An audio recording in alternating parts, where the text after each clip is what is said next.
Rakhine পরিস্থিতি, এবার টেকনাফ সীমান্তে গুলির শব্দ, রোহিঙ্গা অনুপ্রবেশের চেষ্টা।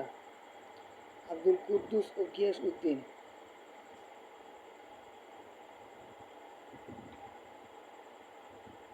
মিয়ানমারের রাখাইন রাজ্যের পরিস্থিতি ক্রমশই উত্তপ্ত হয়ে উঠেছে।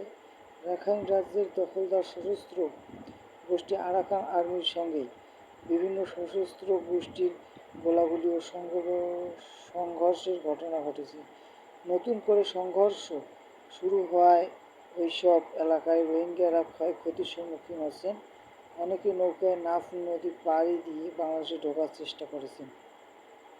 সীমান্তে একাধিক সূত্রে জানায়, গতকাল শুক্রবার রাত 10টার দিকে টেকনাফের হোয়াইয়ংকক সীমান্তের নাফ নদীর উপরে রাখাইন রাজ্যের কয়েকটি গ্রামে গোলাগুলি শুরু হয়।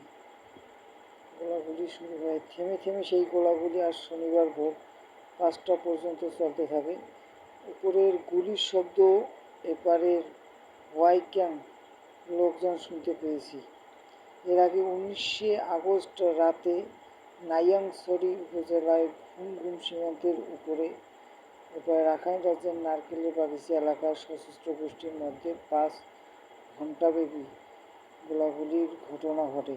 আরাকান আর্মির দখলে থাকা দুটি সীমান্ত চৌকি দখলে নিতে অন্যান্য সশস্ত্র গোষ্ঠী হামলা চালায় বলে জানা যায়।